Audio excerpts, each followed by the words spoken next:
Hello, friends. Hi. Dylan and Pam here again.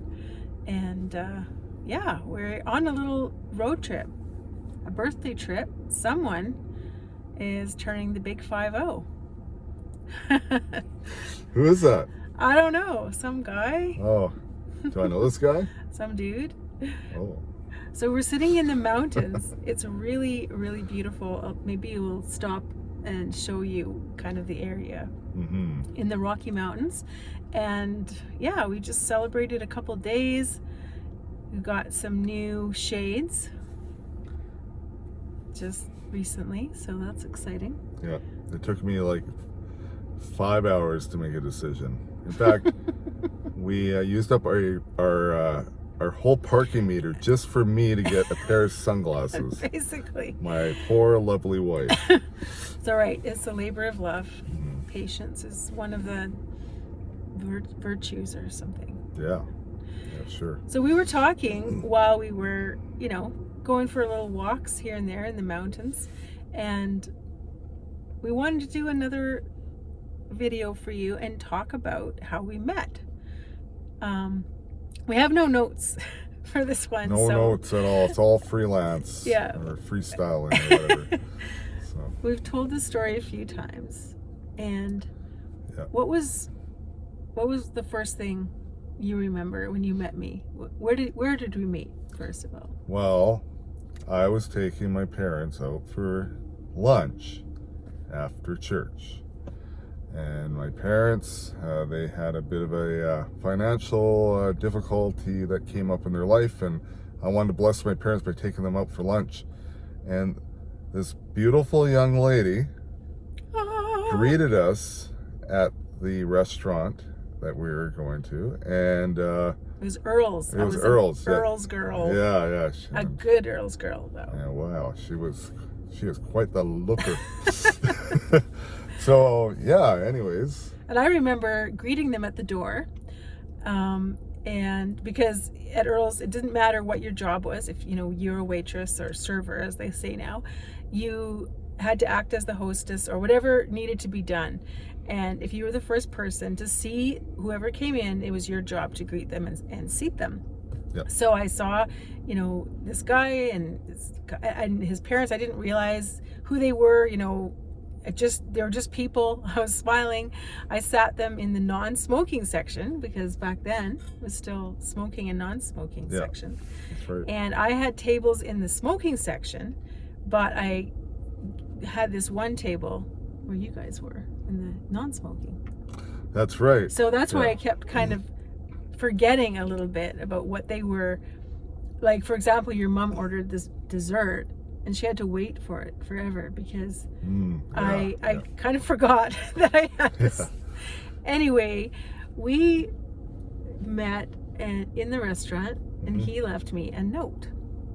What do you remember about that? So I was looking at her not the whole time, because if I would have done that, I would have got food all over myself. But generally might as well, because I was just absolutely Twitter-pated. Would that be the word? I guess. Yeah, something like that. Anyways, so I said to my dad, our waitress she's beautiful. And I said, and my dad just told me, well, why don't you go up to her and get her phone number? And I was like, well, I can't do that.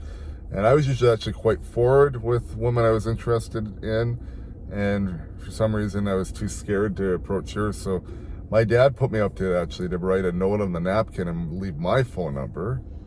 And I think I said, you seem like a nice person I like to get to know. My name's Dylan. And then I put P.S. not the guy with the beard. My dad had a beard, and I couldn't grow a beard. Said, not the guy with the beard, that's my dad. Yeah, that's right. Yeah. And it was a cute note because it took up the whole napkin. Those long napkins started at the top, and it changed. I think there were different colors of ink, so it was like, you had to keep trying different pens or something because. Anyway, that was 27 years ago, over 27 years ago. That's right. Yeah. And what else happened? Well, the interesting thing was, to be honest, I didn't really notice him in a big way, but he said I was touching his shoulder and stuff. Touch my shoulder every time she go by our table. And it made me wonder, like, how many times am I touching people? Well, because I didn't remember. I don't remember doing that. Yeah, you did. And, anyway, but I think that's part of your personality. I guess kind of always a flirtatious personality. Well, yes, maybe. No, I think it was more that was kind of your reaffirming with people, reassuring people. Yeah, not reaffirming. I think I maybe do that and not really realize it. Yeah. So, yeah. And then usually at Earls, you would not clean off your own table. So there were bus people, guys and girls that would do that, and the servers had different jobs after you were done with your tables. But that day, for some reason, the server was, or the bus boy wasn't around. Mm-hmm. He had gone home, or I don't know what it was, and so I ended up cleaning off the tables. And so when I was cleaning off the table, I'm sweeping everything onto my tray, and this napkin kind of flopped over onto my tray, and so I could read it. And I was thinking, I've thought so many times since, it was very close. If I hadn't seen the note, if it had gone on the tray a different way and I'd thrown it in the garbage, we wouldn't be here today.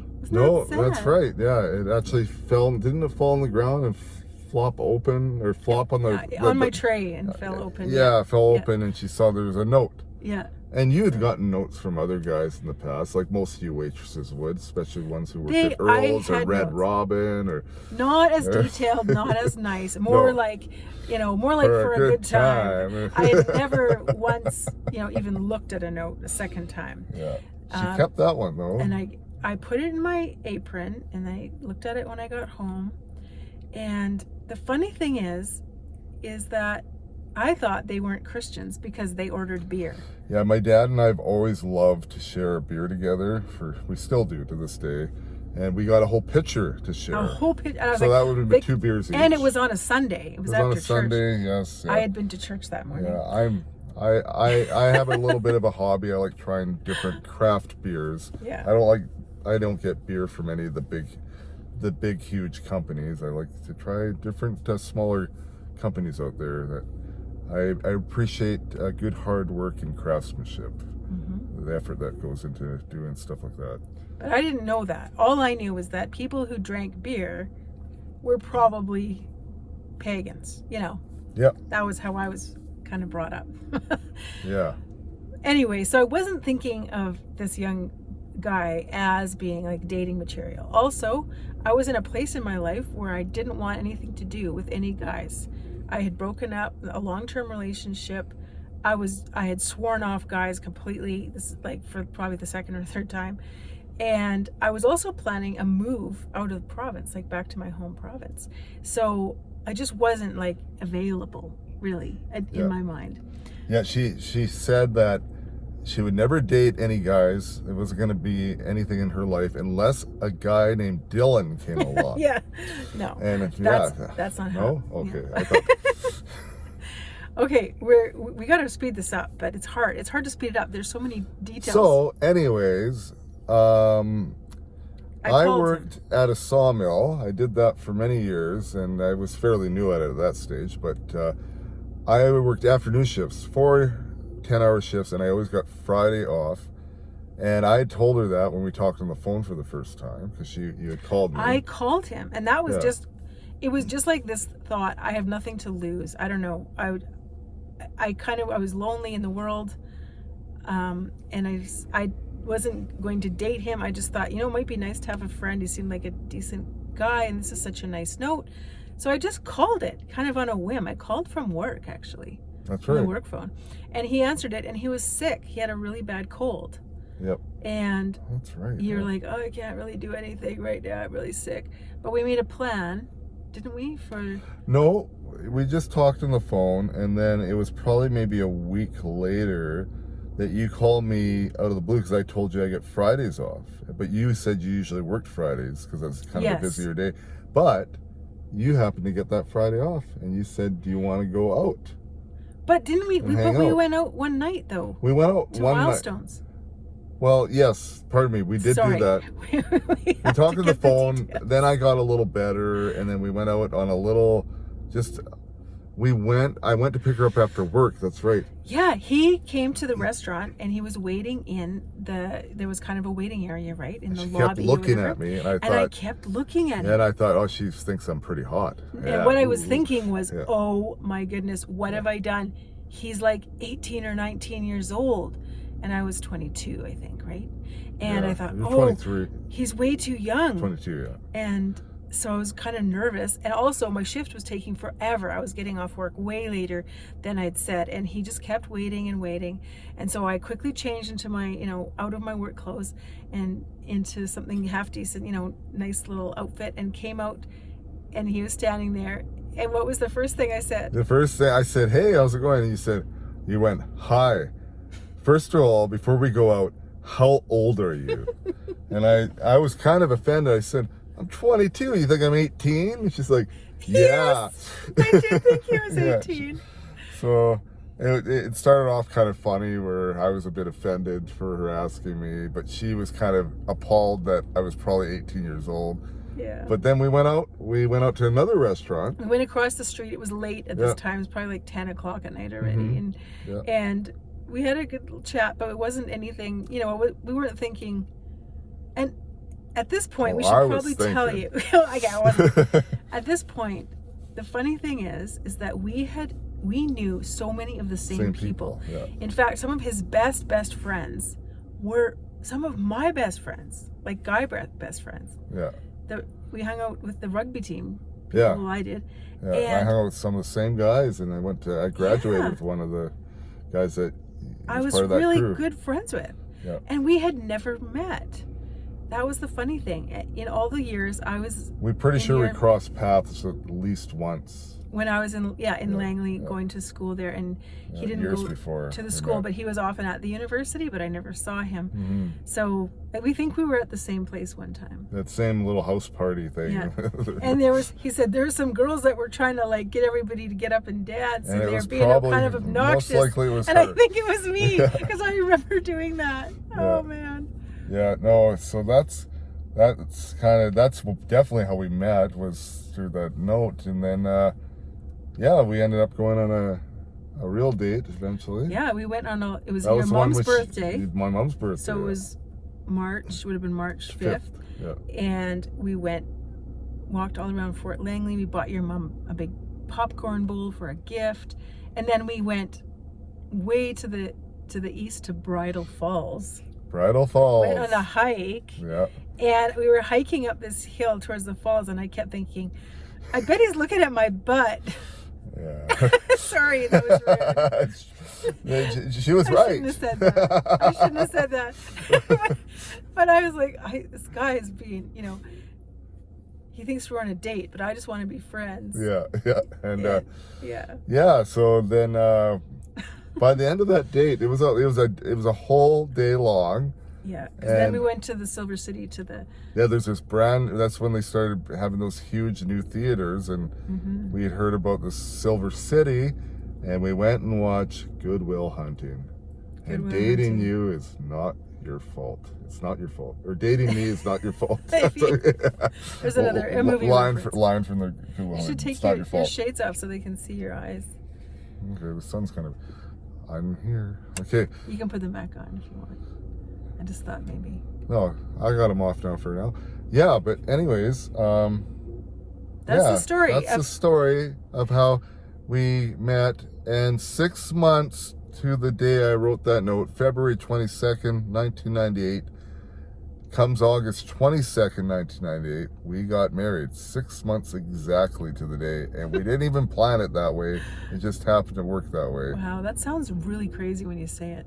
Yes, and we don't recommend anybody get married that fast. We hardly knew each other, but God has been good, and God has been good. And when we went to that worship thing together, I forget what that was called, but we went to something together, and I just felt, I wasn't one to have a lot of impressions of God speaking to me or anything like that, but I did feel like God was saying to me, just love this man.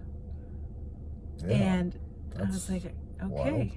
And sometimes I think about that when I maybe when things aren't going as well. Yeah, like any married couple, we've we've had a lot of laughs. We've had a lot of ups and a lot of downs. But we've seen God's faithfulness. We attribute it to God, because it's some areas of our marriage have been quite a miracle that we are still together, and I think we're very much still in love with one another, and we can totally say we're each other's best friends. Eh? Yeah, we had such a good time just being together on this weekend, and it was love celebrating you. 50 years old now. I'm the guy she was talking with, 50. Yeah. So thanks for watching. Thanks for listening. There'll probably be more to come. I think Dylan kind of took to this whole YouTube thing. I enjoy it. I thought it was kind of cool. Yeah, I enjoy it. Oh, sorry. I just dropped you. I wanted to show everybody the beautiful show them that really before we wrap this up. Yeah, okay. So I'm just going to take you outside for a second here. Bye, everybody. Woohoo! So this is where we're at. Jasper National Park. It's mainly trees you can see here, but just a beautiful place.